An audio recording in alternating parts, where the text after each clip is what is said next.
Welcome to From the Game to Grace, the podcast where real life begins after the final whistle. Hosted by Jarius and Candace Hayes, a former pro athlete and his powerhouse wife. This show dives deep into what happens when the spotlight fades, the crowd goes silent, and the real work begins.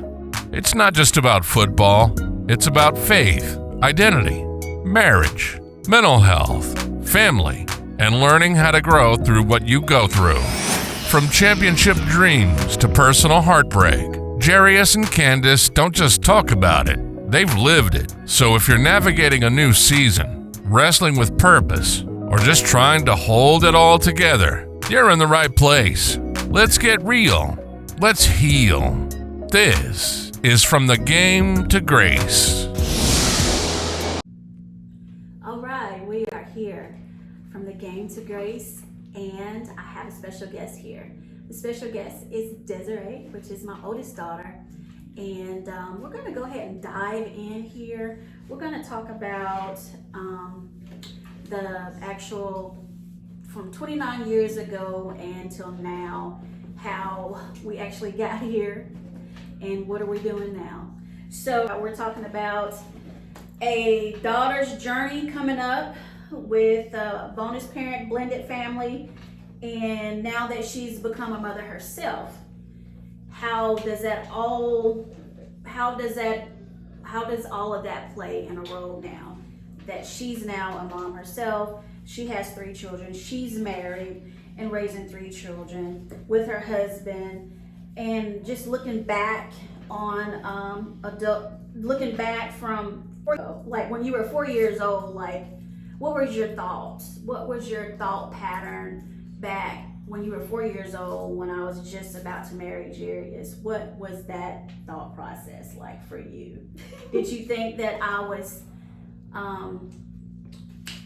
because I know it was just me and you at first, right? Mm-hmm. And then I had Kendall. So did you just think that this man was just going to come in and just take, just take him away from your mom? Did you think that? What was your thought process then? And I know you were 4 years old, mm-hmm. but and I know you can't remember, but just kind of tell me, like, kind of like what your thought process was, being, 4 years old. Okay. So, yes. So like you said, I was 4, so there's not too much that I can remember. Like I remember the wedding and like all of that. That's probably my furthest memory. Like that's how far back I can go with my memory. Yes, okay. I remember the wedding. That's that's a pivotal moment in my life. I remember that. And as far as like feeling that things were gonna change, I really did not have that feeling. Okay. I think it was more so of like, you probably did, I don't know what your thought process was and like how you like thought of how you were gonna maneuver this situation, but you did an amazing job, because I truly did not feel any type of like there was gonna be a void or there was gonna be like, someone stealing my mom away. I think it was also, we also had a good foundation as far as like our village.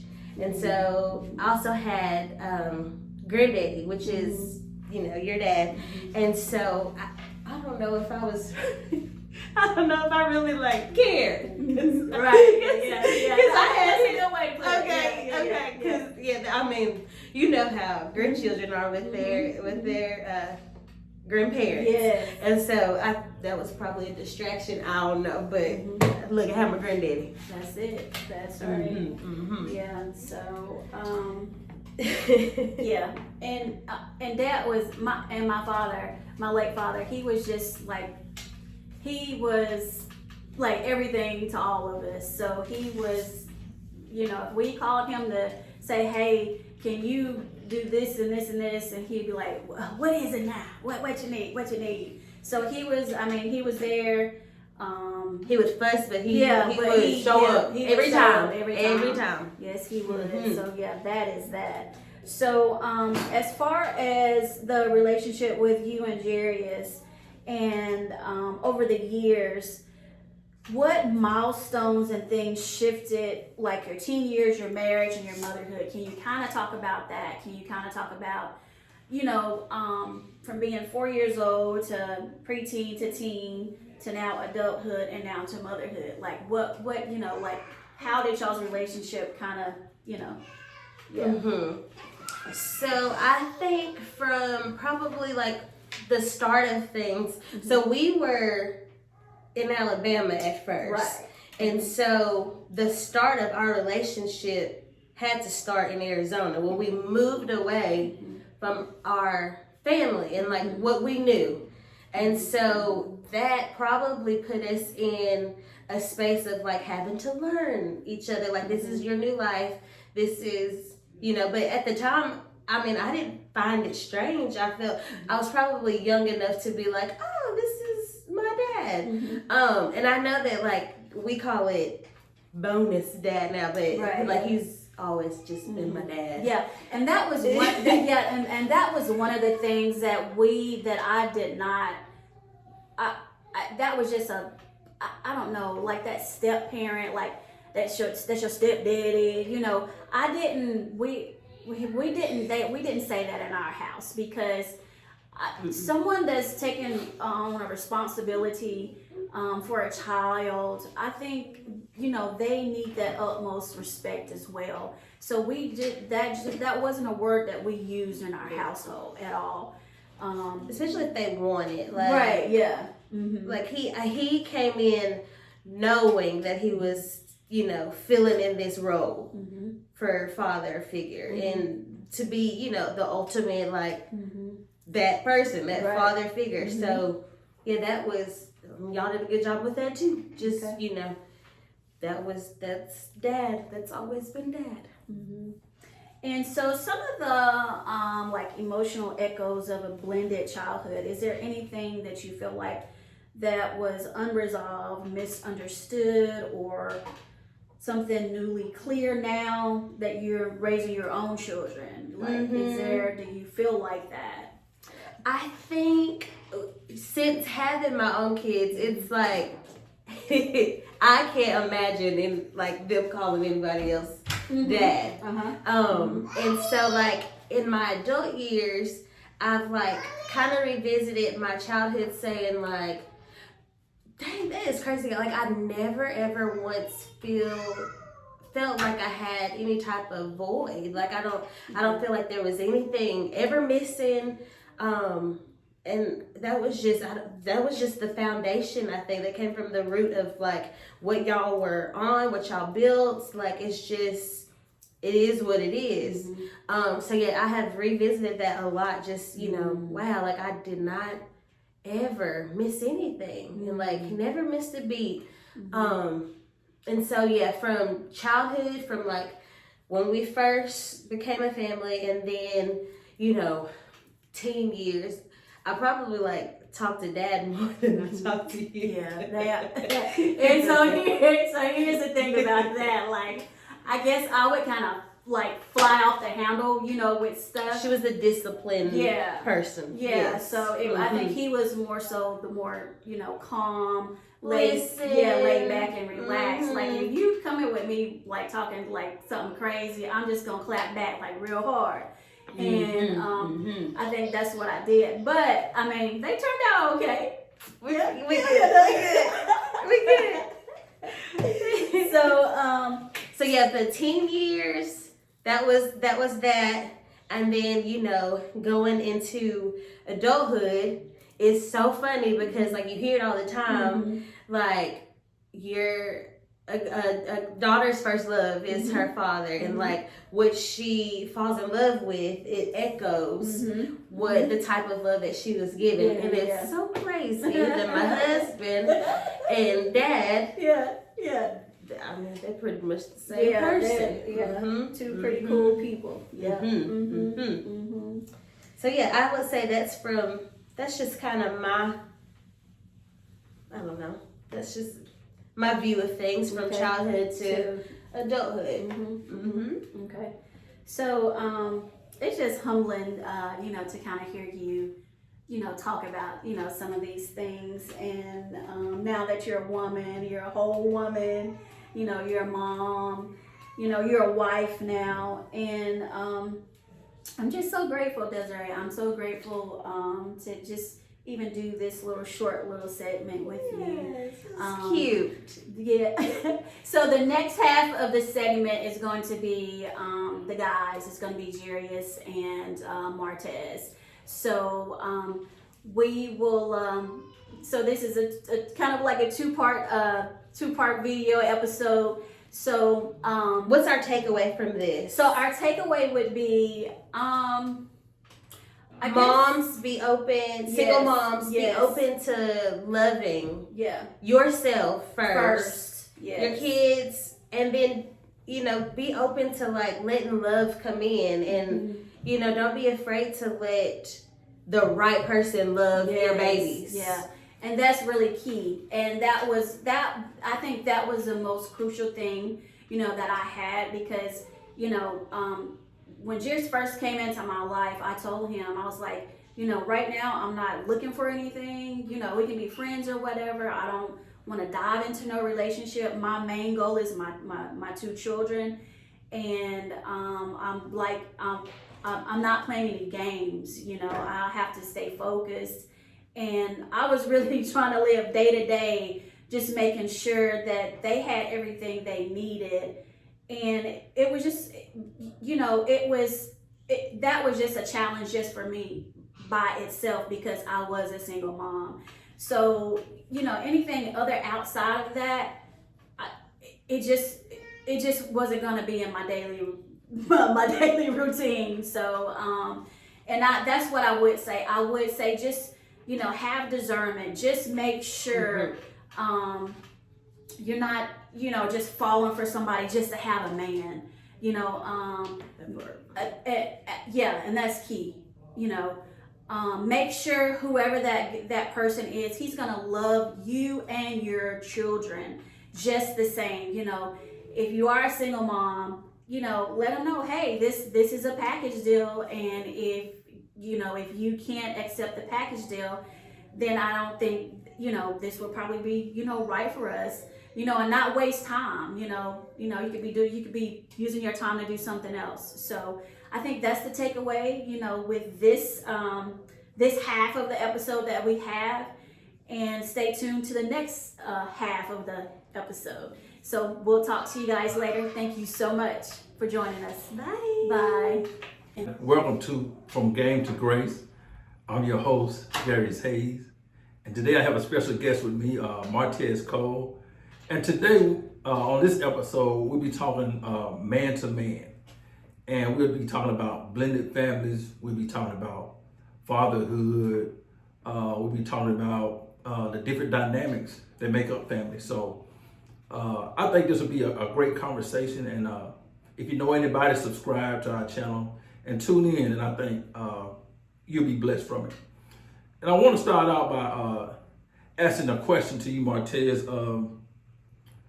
When you were getting ready to marry Desiree, and you saw that she grew up in a blended family, did you see any difference in the blended family that she came up in versus just a family that's not blended? Did you see any difference, any similarities? Give your input on that, if you don't mind. I feel like we had some similarities, Right. But then we had some differences too as well. Because I grew up in a blended family as well, but my blended family was quite different. My mother and father were married for some years. Then they got divorced. Then later my stepfather came. But one thing that I did notice is a different level of regard that Desiree had for you as a stepfather. She didn't say, and she didn't use terminologies like stepfather or Jarius. She just said plainly, my dad. Right. And that kind of threw me off a little bit because... And Why did that throw you off? Why did that throw you off? Well, because I didn't say that to my stepfather. Okay. It was either this is my stepdad, or when I talked to him, I called him by his first name. Okay. So, but also I held that place because my father. I feel like as a man, you preserve that father title or that dad title for your biological dad. And right. plus, my dad was in my life. Right. He was there. He took me to school. He picked me up from school. I went to his job. We played, and we had those moments together. Right. So that was very different for me to see my stepfather and say, call him dad. So when I seen her say that, that already threw me for a loop. And I was just like, man, I would ask questions like, well, how do your dad feel about that? What do that not cause any conflict? Because I know in my family, just that word, wow. just me calling my stepdaddy dad in front of my biological father, my dad, that could have been some conflict. That would have been okay. That would have caused some frustration or wow. some emotional right. disposition in that point. But so that was one of the differences you saw. That was the first difference. The second difference is that if she hadn't never told me, I wouldn't have never knew. Wow. I wouldn't have never known because y'all didn't move that way. Okay. She had a different type of relationship. I would hear her talking on the phone with you. I would hear, hey, my dad gave me this insight. And me and my stepfather didn't talk like that. Right.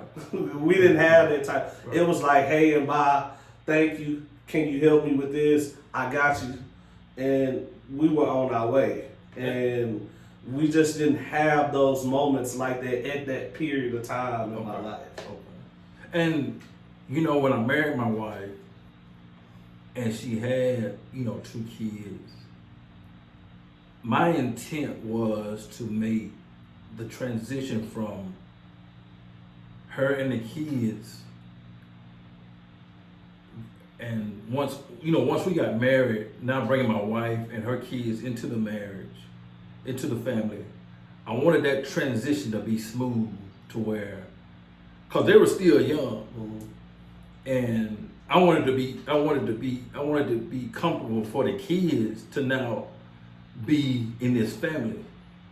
And so I tried to make it as easy a transition as I could.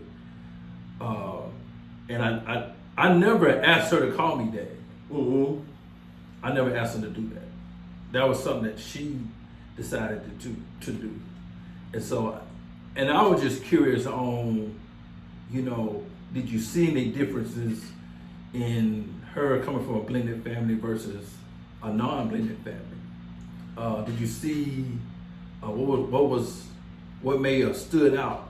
Because I wanted to see somebody that saw us from the outside looking in. Right. Because I can look at my family and say we do this and we do this and we do this, but I wanted to hear from somebody who saw from the outside. What did you see? And that's why I brought that question up, because I was curious. I want to know, okay, well, how did he see us? What did he see?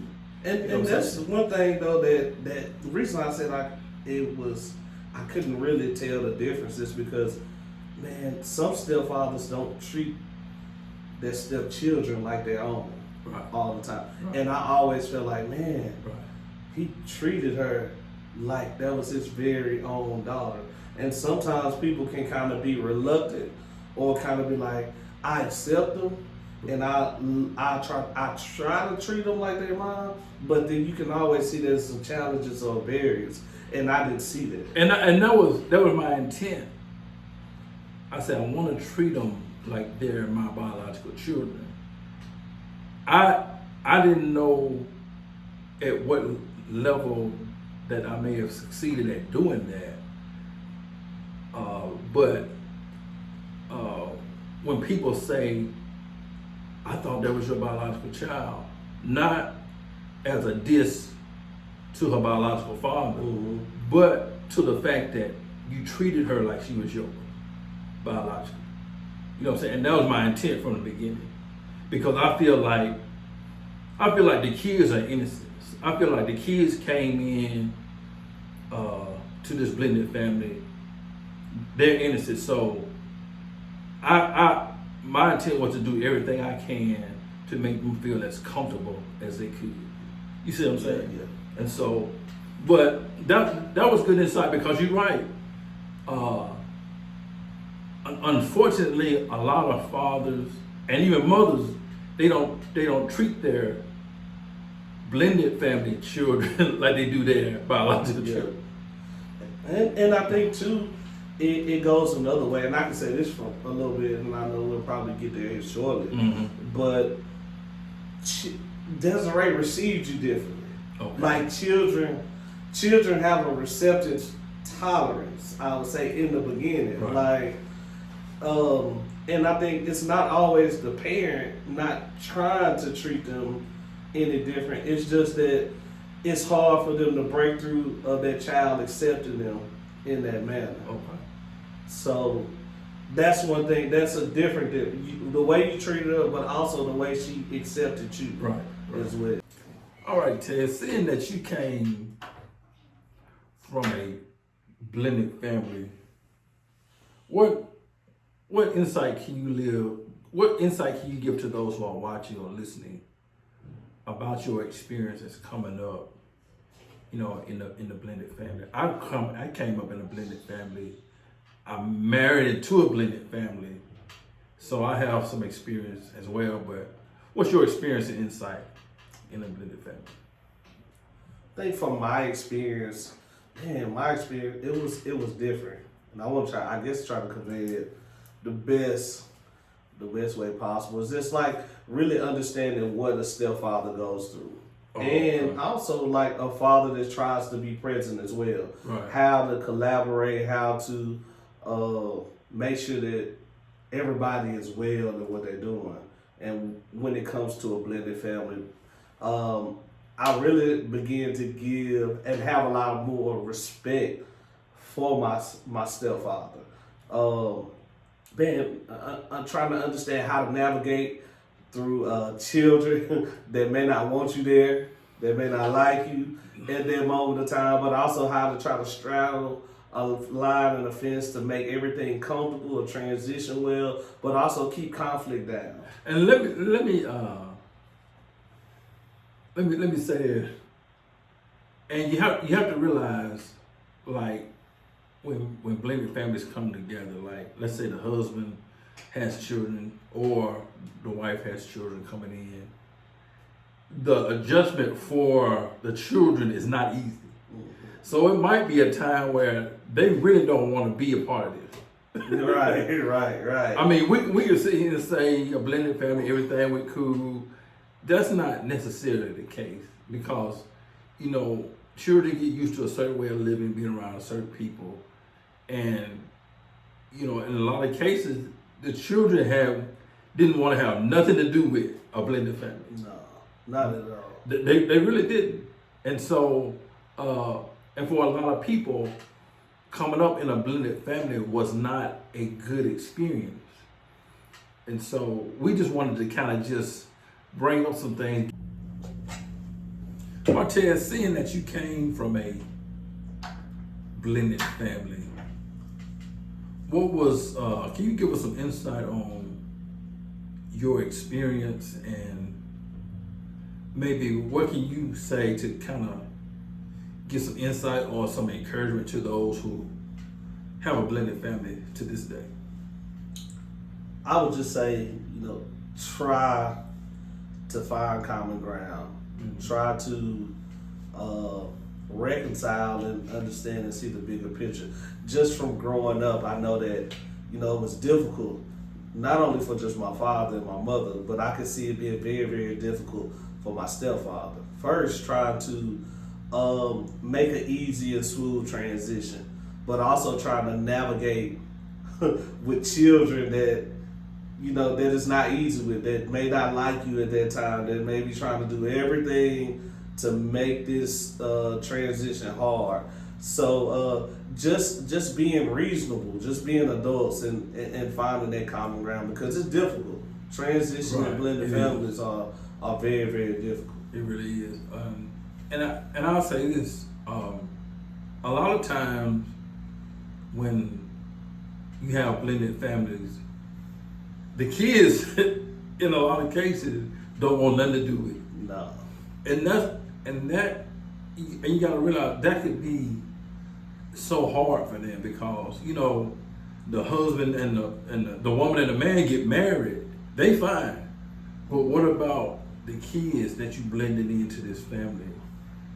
They may not always accept it, and it can be hard, and it could be a tough adjustment. And as the adults in the situation, you have to be patient with the kids, because they're pretty much the innocent party. You know what I'm saying? To a degree. To where they have to follow the adults leading. Mm-hmm. You know what I'm saying? So if my mama is married a man, but he's not my biological father, then I still gotta go, even though I don't want to. Right. Because I'm at an age now where maybe I'm 10, I'm 12, I can't take care of myself. Mm-hmm. So I got to go. Yeah. You know what I'm saying? So, but you don't have many choices at all. But it is not easy. So you coming from a blended family, I came from a blended family. I'm married into a blended family. I saw a lot of ups and downs.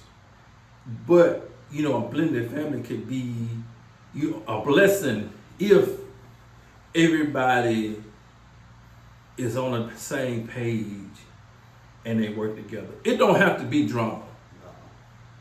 It don't have to be. And I've heard horror stories about blended families, but I also heard how a blended family turned out to be a blessing. Things worked well. Things weren't perfect, but everybody was able to work in unity on one accord, and everything worked well. So, we just wanted to. Like I said, we don't have all the answers, and I never said we would, but we just wanted to get the conversation going, because people have struggled with this blended family scenario, and some people continue to struggle with this blended family scenario. But I just want to encourage somebody to know that it can be a blessing. Things can work out. It doesn't have to be drama filled. It doesn't have to be where the kids dread being a part of it. All parties can work together. And everything can be a blessing. And it's a growing process. It is, yeah. It don't start off happy and perfect in the beginning. Even if you having conflict at this moment, there's still hope. There's still opportunity for a bigger and better ending. Like my father-in-law said, listen, there is it's blessing in that. You just think about, you have built a community that can build a great child, that can build a great family, and really still be kingdom-minded at the end. Right. So even in difficult situations and challenges, I just believe that there's still hope. And as you grow as a person, I believe that's the biggest key, is growing as an individual, understanding that, hey, I have to be mature in this delicate situation for the betterment of this family unit. And even though this conversation was centered around the man taking on a blended family, we never intend to overlook the woman who married into a blended family, where the man that she was marrying had the kids, and she didn't have any kids.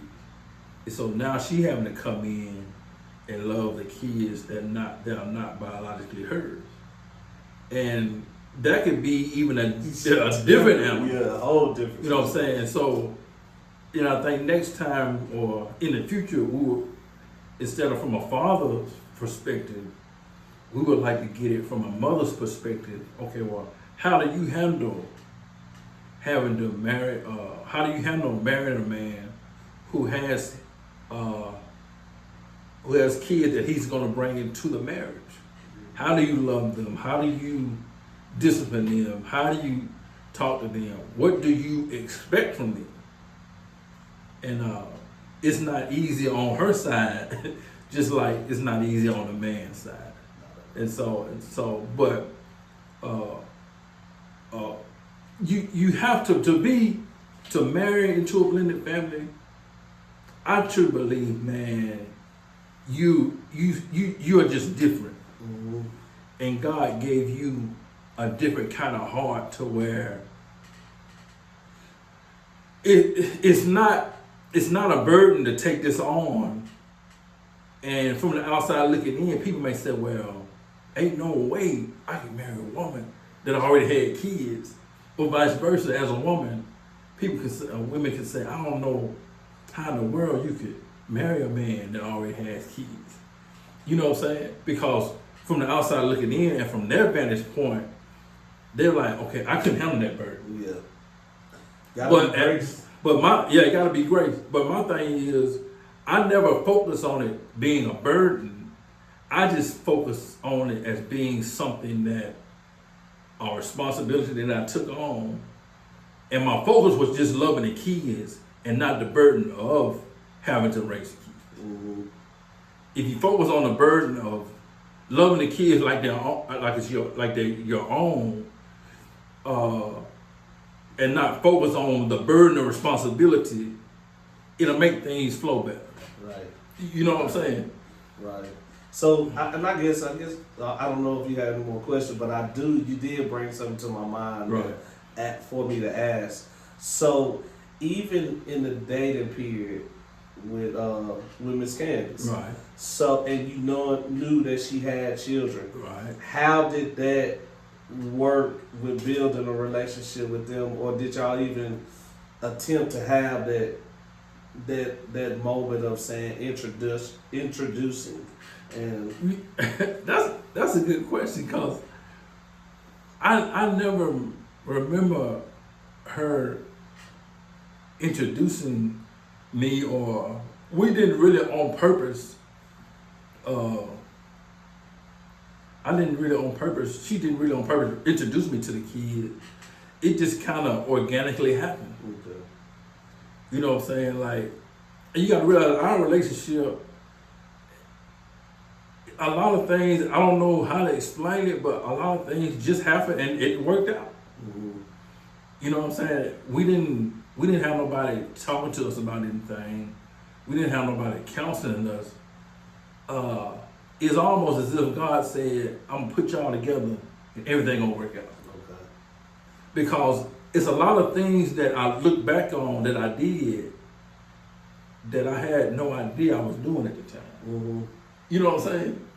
And so, it's a lot of stuff that I wouldn't advise others to do that we did. Right. Because for me, it almost seems like we got married and we just jumped into it. No counseling, we had family members, but we didn't have a lot of people giving us advice. Mm-hmm. We just got married, and man, it's just like we just moved forward and just things just worked out. Like I said, I can't explain it. It was just the grace of God.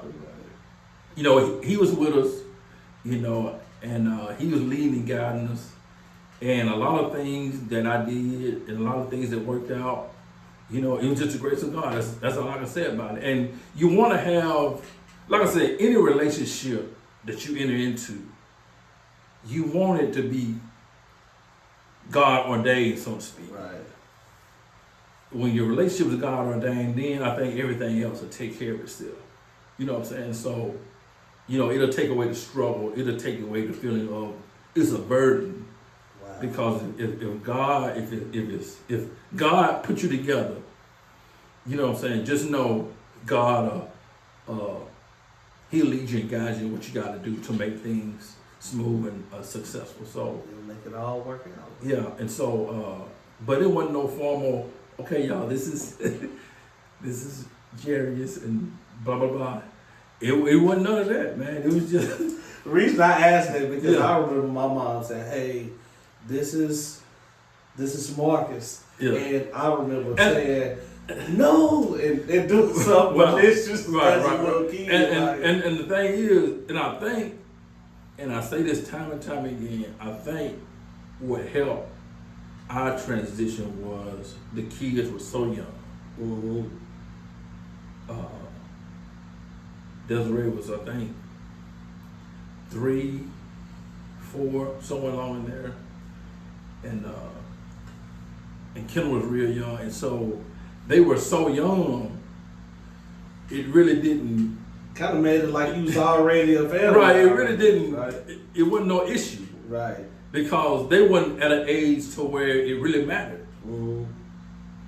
And like I said on one earlier podcast, it'd be different if they was 12 and 14. Yeah, that was more my that's- story right there. That's a whole different That was story. a different ball game That's- because you talk about a young kid that grew up with his father. Then now you say, hey, we about to separate this whole dynamic of family that you did know is being different, and then this new man that's coming to this place, and you can comprehend it, and that's another story. That's a whole different ball game, and what I'm thinking about is the son having to get adjusted to another man. Man, that's a whole other level of trauma right there. You know what I'm saying?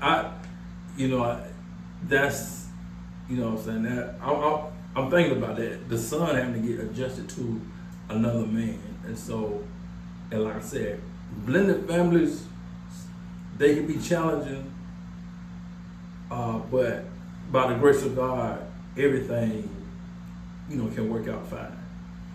And so we hope you're blessed by today's podcast. We thank you for tuning in. But until next time, be good. Take care.